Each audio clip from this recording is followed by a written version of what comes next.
Hey y'all, what's up? Your girl G here. Welcome back to my channel. Appreciate you for tuning in. We are right back at it to talk about an episode of Married to Medicine. Married to Medicine is definitely delivering. They are doing the goddamn thing. It's looking like this is heavenly season. Now, we all know, if we are reality TV watchers, that they all say everybody has their season.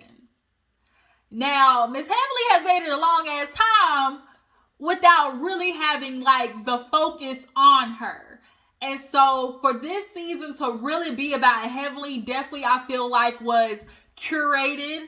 Contessa was determined to make sure Heavenly had some type of, consequences and repercussions for basically, confirming and validating, what everybody already felt about her relationship with Scott. We previously know how Contessa's, relationship with Scott was. One, because they put it out there, and two, because of what, Contessa continuously said about her marriage. Now, as Heavenly being the friend, it does not help that she's, validating these things and, voicing her opinions.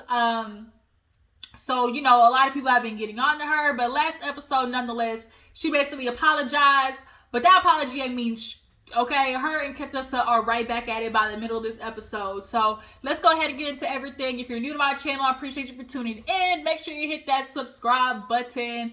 Everybody become a member of the Juicebox crew, and everybody who is a part of the crew, y'all go ahead and like that video, thumbs up, and make sure y'all check out my other videos as well. My Real Housewives of Atlanta is uploaded, so y'all make sure to go check that review out. And stay tuned for the Martell Holt and Melody Cherie video. I'm definitely gonna think about getting into that, and I might actually have my sister come on and help me with that one. We'll see what time is looking like, and we're gonna discuss the mess is going down in Huntsville, y'all. It's going down in Huntsville. We literally got T-minus like a week and a half to the season's back, so we'll see. But y'all, right, y'all, let's go ahead and get into the episode. So we open up with basically Kieran trying to let Anila know, your parents not about to come in this house and run nothing. Okay, Nathaniel, they're not going to come in my house and try to run squat. So Anila's like, well, the best way to handle my mom is just to not say nothing. And we've seen how Anila's mom is, previous season, like last season. She speaks her mind. She has no problem hurting people's feelings, typical Indian mother where it's like, I'm just going to say what I say. If you don't like it, I don't care. And most likely you're going to fold on what you feel like you want to do because like, I'm going to do what I want to do, and that overrules you. Right. And Anila, you being a grown ass woman that you are, she's still folding to what her, mom wants and what she says. And Kieran ain't about that life. He's like, yo, let's make up the 10 commandments, basically. So he's typing it down and everything. And he's like saying, thou shalt, attempt to pick up after yourself. Thou shalt wash hands. Thou shalt not interfere with discipline of the children. That one, is, all the other ones, definitely, of all of them, that one definitely made the most sense. For sure, wash our hands, And she's like, oh, we Indian, so, we just, just pick up and like this. And Kieran was like, give it a little extra seasoning. Kieran is funny, y'all. Kieran is funny. And I appreciate that he stands firm in what he got to say. Because he didn't get punked by Eugene when he was like, yo, you was doing too much. He was like, but it was funny, though. Well, I'm telling you that I didn't like it. Yeah, but the shit was funny, though. Like, I appreciate that Kieran, wasn't no backpedaling pussy ass, okay? He did it. He, stands firm. He say it with his chest, okay? But nonetheless, Anila needs help because she lost her nanny. I know the nanny took off to Houston or something like that. So she needs help. She's a blogger. She's a, vlogger or whatever it is.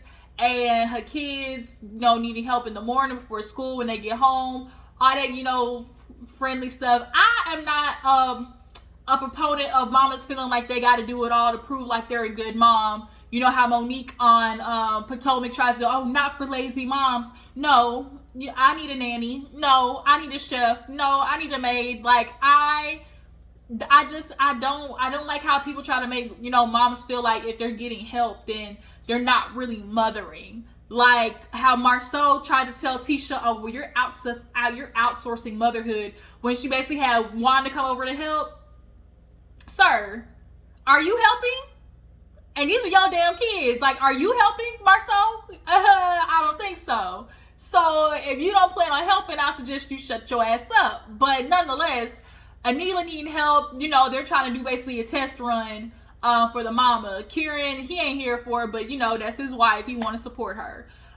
So moving on, we have a scene with Heavenly going over to see Jackie. I like the outfit that Heavenly had, that green color. It was good. It was cute.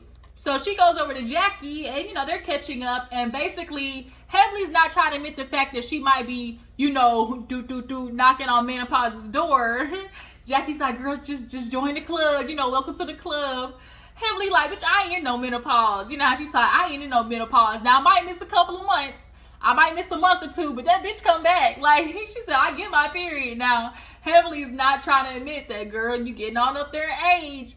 Now, I understand, like, for women, it's like, dang, I'm aging, but I don't see no problem with not having no cycle. Like, that, as a woman, you know, that shit is exhausting. Like, ugh, like, here we go again. Like, now you gotta prep and make sure your hygiene's on point and make sure you got wipes and baby powder and y'all know, y'all ladies, y'all know. Drop down in the comments. You know you gotta have the pack together, the Decode pack, the keep it clean pack. Like, it's exhausting being a woman sometimes. So like, you might be knocking on menopause's door, but you might want to see this as a bright side. Hell, look for the bright side in all of this. You gotta spend no more money, tampons, pads, like none of this shit. Like, I'm really low key thinking about getting into Diva Cups.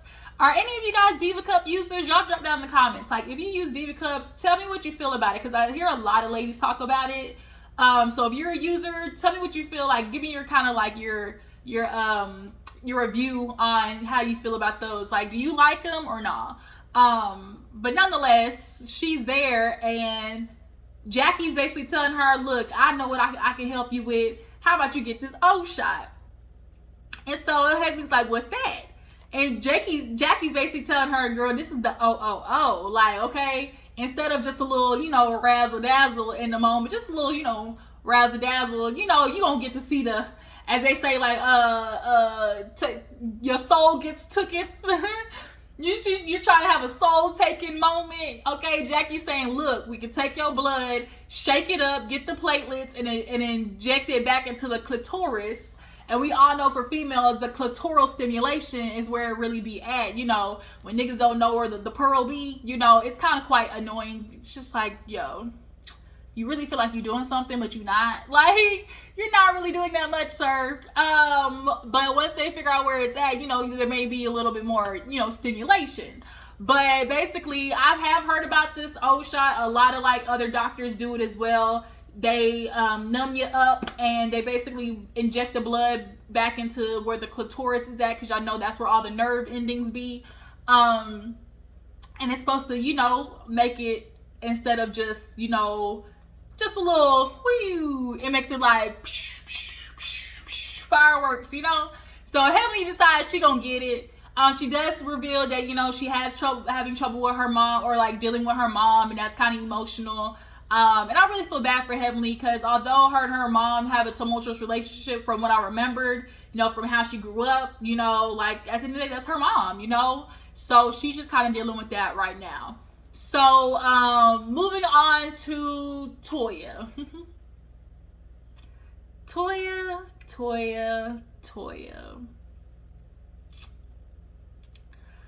Now, if you've been on my channel for a while, you know that I've lost interest in Toya seasons ago, okay? I don't like Toya. Like, I don't like the way she talks to Eugene. I don't like the way she tries to emasculate him. That shut up and put the biscuit in your mouth, she lost me. Like, she lost me there, because it was just kind of, and then she tried to use the excuse, I'm on birth control, and I just think I couldn't control my emotions. Because Eugene checked the ass after that, because you went a little too far. Like, I don't know what it is about her feeling okay with treating Eugene. Well, I mean, I get it. Eugene allows her to do it. Point blank, period. Now, here's the real question. Do y'all believe that Eugene, what Heavenly said about Eugene saying marrying Toya was like one of the biggest mistakes he ever made, or something like that? Because I believe him. I believe Heavenly. I think Eugene's ass is tired. I was tired, boss. Like, trying to keep up this lifestyle, keeping up with the Joneses. Toya doesn't want to be seen as, you know, the ghetto black girl who, you know, just made it out, you know, out the streets, you know. She want to be seen on the other levels, as, you know, as the ladies. But it's like, you don't do the work though. Like, Toya doesn't want to do the work, point blank period. But nonetheless, her son, he was at a party. They called Eugene in, and he's like, damn, it's the last one of the game, you know. And she's like, he just want to watch the game. That's it. Y'all know he working and saving lives, having to deal with COVID. He just want to see the ending of the game. But it's very important for him to understand that, like, look, you know, his son was accused of stealing like a game card, and he didn't do it, but I guess it was one of the new kids on the block or whatever. And Eugene was like, look, you know, just making sure that you keep an eye on who you actually consider friends. Like, growing up, I used to be like, oh, you know, like, she's my friend. And my mom used to be like all the time, that ain't your friend, that's your associate. And I'm like, huh? But the older I got, the more I understood, like, no, like, not everybody's your friend. Like, and, you know, Toya talked about how, you know, she's even as old as she is, and, you know, still trying to understand, like, be careful who you pick to be your friends. Oh my gosh, I'm so upset, because, like, you know how sometimes you be biting, like, your fingernail, and like the skin by your finger, but it get a little too far down? That's what I did. Now this whole hurting. But nonetheless, after that, Toya and Eugene kind of have a little tussle, just a little tension in front of the kids, because Toya was mentioning something like, what did she say? About him not being there to see it or something like that. Or she's like, well, I mean, like, you really don't even be here, you know, you work. Oh, that's what it was. She was talking about being gone, and basically Eugene like, well, you know, you sleep, work 12 hours, sleep 10. I'm like, bitch, well, that makes it only 22 hours. There's 24 hours in a day. So my math, you know, the math, okay, all I'm trying to do is figure out what you're trying to talk about, Toya. But nonetheless, it's almost giving like Toya feels like Eugene ain't around his kids much. And he obviously took offense to that in the confessional. Like, what you, don't be trying to say like I'm not around my kids, or like, you know, that I'm not a good dad. And Eugene is one of those dudes where I'm going to say he isn't one of those lackluster dads. Like, he's not intentionally being an ain't shit dad. Like, he's a dad that works, and you can tell he has a very good relationship with his sons, so much so that they be having these little inside jokes about Toya. And so she's like, well, fine, then we won't talk about the boys. We'll just talk about how you tease me. And I think it does bother Toya how close her sons are with Eugene. And she feels like, because remember in the past, she was like, oh, y'all just be taking each other's side against me and ganging up on me. I think her sons see how she be nagging Eugene. Like, we need to be honest. Like, that man gets home and Toya be, and we all as viewers see Toya, you got a good man, Savannah. Like, look at the lifestyle that you live in. You're making money off of Married to Medicine. I'm going to assume, because Eugene's working so much, that he's the one taking care of the big, you know, bills. That's what most men do. They want to take care of at least the house front. And the woman keeps her money to basically take care of just like her little extracurriculars and, you know, sometimes the kids. So you're upset that Eugene is not seeing his sons, but he can't see his sons on account of making sure he upkeeps this lifestyle that you want so bad, Toya. Like, for women who want a certain lifestyle, you got to understand the man got to work to keep that lifestyle going. So there is a trade-off that you're going to have to accept.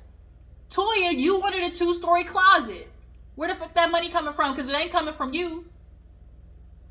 And remember last season, word on the curb was y'all had to get a big ass bank loan just to get the pool in the back. So Eugene can only do but so much. But I do think that when Eugene has the opportunity to see his kids or do something with them, he tries to. Like, that's the difference between other dudes. It's like, being, a lot of men too, I need to also understand the difference of just being in the house isn't enough. Like, working, coming home, and just being in the house is enough. Like, being a present father and an active father are two different things. And I view like, oh, a present father is like, yeah, he around, he come home from after work, but all you do is see him. All you do is like, he'll come in, you know, what's up, everybody, but then he disappears to go play his Xbox or down in the man cave or do whatever. He's not active. An active father comes in helping with homework, you know, bedtime routine, you know, talking to his kids, you know, doing activities, taking them to the park, you know, actively being around the kids and doing stuff. So a lot of dudes out here just are present and feel like that's enough. Martell, I'm gonna get into that nigga ass. I promise I will. Once I get to that video, I'm gonna get into his ears. But nonetheless, the son was like, why are you always arguing? Like, I really do feel for Eugene in the sense of Toya, because something about her is just off. And I think it's like, I just don't like her energy. Like, Toya, bitch, how can you have come up with something? Girl, ain't this like season 7, 8, 9? How have you not come up with some type of business, some type of something? Like, I could never be on Bravo and not have some type of scheme to where I'm gonna get some money. Like, what? Not even scheme, but y'all know what I'm trying to say. Like, some type of business, something about myself. Jackie got something. Simone got something. Heavenly sure got 2, 3 different businesses. Like, the fuck? I'm just confused.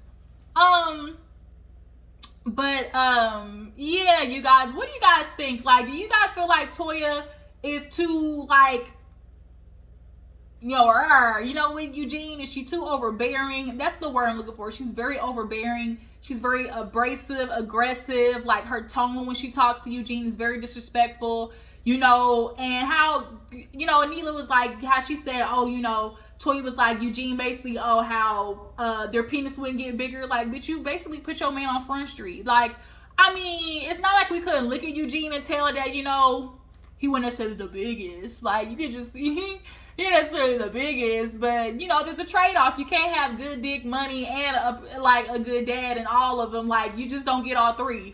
Like, don't nobody get that lucky. Like, you typically get at least 2 out of the 3, okay? If it's out of 5, you're gonna get 3 out of the 5, but you're not gonna get everything. The chances of having a nigga with good dick and money, like, and that's gonna be there for you, like Eugene, you know, Toya, that's the trade-off you're gonna have to take. I guess that's why that shower head is working for you.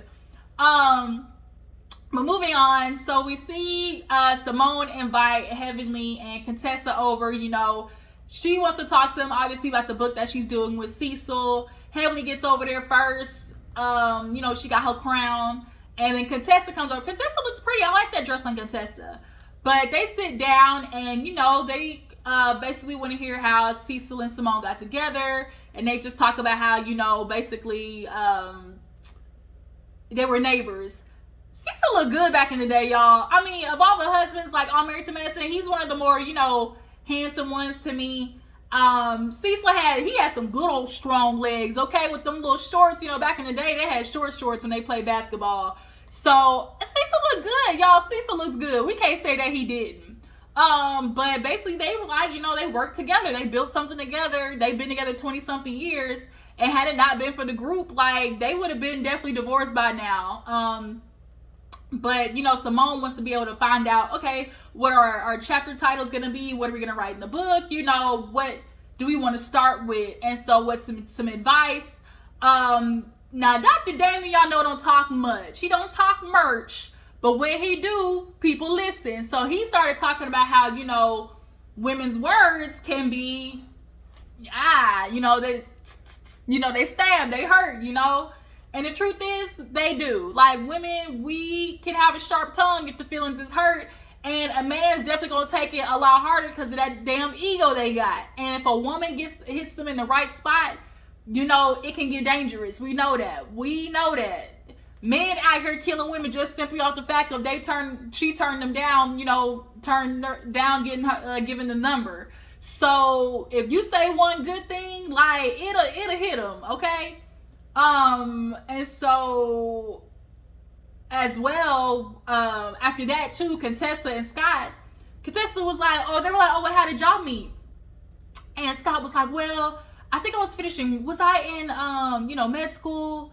what was that, contestant? She's like, I don't know, you tell me. It definitely was a very passive aggressive moment. She was definitely giving him a test. She was testing him. But basically he came with the timeline and she was like, and he was like, yeah, you know, I'm almost done paying off my loans. And she's like, well, my school paid for it because I'm in the service. So they both was talking like, oh shit, we ain't gonna have no money due by the time we 30. Hell yeah, this gonna work. He said, what he say, romance without finance is a nuisance. And I said, yes, like, more people need to understand a relationship. Oh, he ain't got nothing, but he got potential. Y'all keep trying to let women do this whole potential bullshit. And how often does it really work? How often does it really turn out that this man's gonna build up this, empire from this quote unquote potential that y'all keep wanting to give these niggas? Like, chances are it's not happening. So find somebody who's financially stable. That much, like, and got a savings account, preferably an IRA as well, like, and a life insurance policy. That's just basic adulting shit. Y'all be trying to get into these marriages, and finances is one of the main reasons that couples divorce, and y'all mad that women are finding dudes that have a certain amount of money. Like, the fuck? But nonetheless, Dr. Damon continues in saying, there's some things that, he's like, I don't say things because, the next time I come back, it could be used against me. And, I prefer not to give people ammo. And Simone and Contessa thinking the same shit. Like, you talking about your wife. You talking about your wife. And Heavenly deep down, no, now he ain't talking about me. Heavenly kind of sound like you. So that's what Contessa said. And so he Heavenly starts shooting off at the mouth. And Dr. Damon was like, zip it. He said, I know what you want to do, but I'm telling you, buddy, like, can you not? He killed with the buddy. With the buddy. Heavenly killed me too. She was like, I don't care what anybody say. I can get anything out of Damon. All I gotta do is stick something in my mouth. All I gotta do is put it in my mouth and I get whatever I want out of Dr. Damon. What is it? I put whatever in my mouth. Just put it in my mouth. In my motherfucking mouth. That's that song. Who sings that? A little bit of, little bit of glop glop. Okay? Heavenly saying, look, all you gotta do is one thing, baby. And Dr. Damon gonna give it up. But nonetheless, this causes Contessa and Heavenly to now have a back and forth because Contessa is trying to tell Heavenly, bitch, no, all the things that Damon is saying, you do. And Heavenly's still stuck on well, I ain't put nothing out there that you ain't say already, that you wasn't talking about. And that's true. Like, Contessa, all of the things that Heavenly said, you brought up on the show. Like, we gotta be honest. And so, yeah, but Heavenly, you're still not understanding that as her friend, you're not supposed to basically validate and voice your opinion that could further influence the viewers into feeling a certain way about the relationship. But I do think Contessa is putting up more of this fight on behalf of Scott, because to say somebody is mentally, emotionally abusive, although they may be that, they don't want to have that title. And so Contessa's trying to do the dun dun dun dun Captain Saberho, And so now Damon, he's like telling Contessa, like, this is really just BS. She's like, no, it's not. This is real. He's like, no. And so she's like, well, I have the same credentials as you. Now Heavenly's like, well, shut up, just let the man speak, because, Heavenly know how to shut up when Daddy talk. That's when Daddy talk, Heavenly listens. She one of them old school hoes, or at least in front of everybody. I let you talk, Daddy. I let you talk. And so they end up leaving. He get in the car with her and was like, you need to stop or whatever. Like, she's like, oh, was it all me? He was like, well, you need to consider about what you do in the situation. And I'm not mad at Damon basically telling Heavenly, shut your ass up because you're only making it worse. Like, what is your part in all of this going haywire? At this point, Simone's like, well, damn it. Maybe the chapter needs to be about marriage and friends. Lovers and friends. Don't tell me again that we'll be lovers and friends.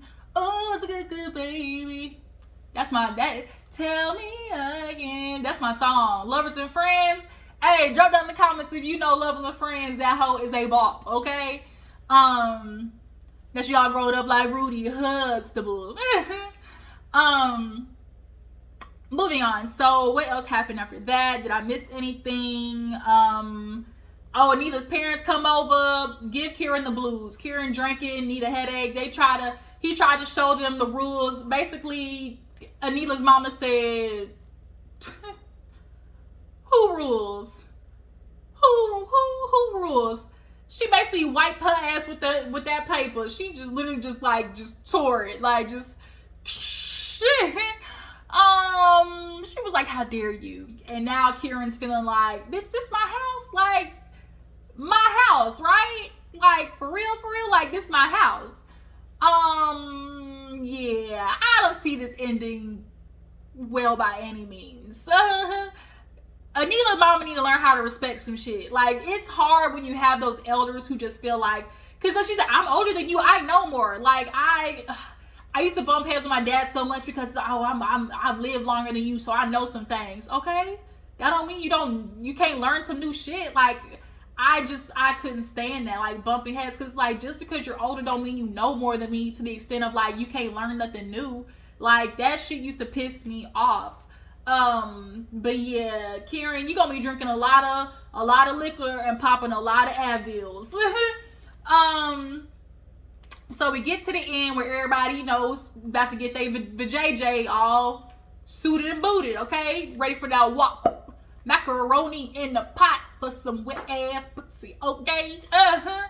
That song did damage, okay? Nonetheless, everybody's showing up. Heavenly decides not to go because, she's dealing with her mother, and that's very, very sad. You could tell she was like, the way I laughed though, she's like, bitch, bye. Like, when she said that, I'm gonna go ahead though, bitch, bye. I just died laughing.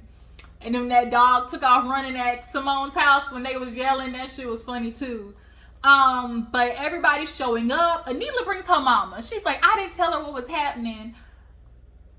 Anila's mama, you could use it so you could be in a better mood. Like, you really could. So Simone goes first. And as Simone's going, the ladies, Anila and Toya are talking about, girl, did you hear what happened? Girl, did you hear what happened? Girl, I heard Contessa check Damon. So Contessa comes over and they were like, girl, we heard that you got into it with Damon, and he tried to say something to you, but then you said something back. I honestly think Contessa jumped the gun when it came to Damon, like, in her energy. I do think, like, he wasn't just trying to take Heavenly's side. I think Damon is a very objective person. He can see both points of views, and I think he was trying to do that with Contessa, but Contessa wasn't trying to hear it, because at the end of the day, she's always going to feel like, Heavenly, she fucked up, basically. But yeah, she was like, yeah, I got just as much credential as Damon, so for him to try, I ain't Heavenly, I ain't gonna shut up because daddy tell me to, basically. Simone starts screaming, and they, zoom out and everything, making it seem like that shit hurt. Everybody goes. Anila, she's like, okay, mommy, I'm gonna go. And she's like, no. Like, in the Indian household, you don't talk about sex. You don't talk about sexual nature. She's like, bitch, I was at cheerleading camp starting my period and didn't know what to do. Like, that was my biggest fear, y'all, growing up, because home games, we had white jerseys. And my mom used to not want me to wear tampons because she was of that old school belief, if you wearing tampons, that mean you must be out here fucking. And it's like, no. Like, I want to wear tampons because I'm an athlete, and don't nobody got time to run around no pad. Like, no, don't nobody want to do that. You know how old school people feel like, oh, you must be, if you can stick that up there, something else must be going up there. And it's like, okay, with your ignorant ass. So I used to literally have to sneak and wear tampons. I would have to buy them and put them in my locker at school. But nonetheless, like, parents need to start having more conversations with their kids. Like, who else do y'all want y'all's kids to learn from? Like, I just don't understand. But nonetheless, Anila, girl, you 40 years old and your mama trying to tell you what to do with your JJ. That don't make no sense. But Simone goes, Toya goes, Contessa goes. Everybody's getting that whop, okay? They're getting that, okay? Anila, she's still waiting there looking like that. And I'm like, Anila, mom, if you don't get your ass up and get your old ass some, macaroni in the pot so you can hop on Anila's daddy and do a full split, okay? So basically, everybody goes. Quad talks to Contessa because she was in the midst of overhearing her and Toya and Anila talk, and she was like, "Oh, well, the only reason it went left is because Heavenly took it left." And she's like, "Well," Quad's like, "Well, you know why it went left? Because her mother is dying right now." Y'all know how Quad, she talks real dramatic and shit.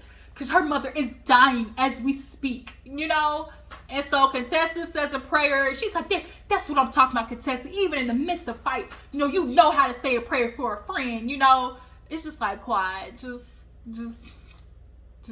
quiet. Just leave it up to Quad just to be so dramatic as fuck.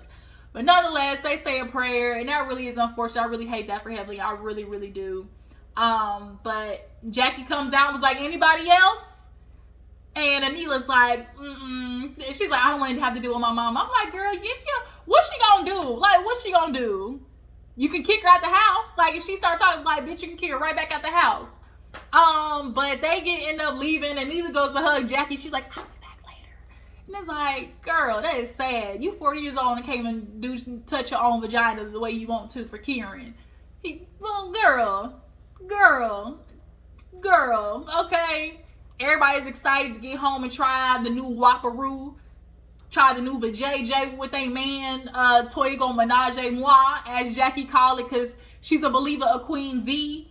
Jackie making a killing. Like, not only is she OBGYN, but she's doing all of the, vaginal health situations. Like, Jackie is a boss, y'all.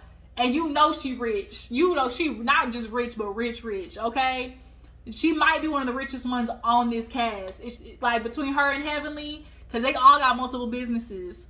But yeah, you guys, that was Married to Medicine. Tell me what you feel about everything. What do you guys feel about Anila's mama and coming and saying that she's not gonna follow the rules? Is that disrespectful to Kieran? Do you guys feel like Toya is, taking advantage of Eugene? Do you feel like,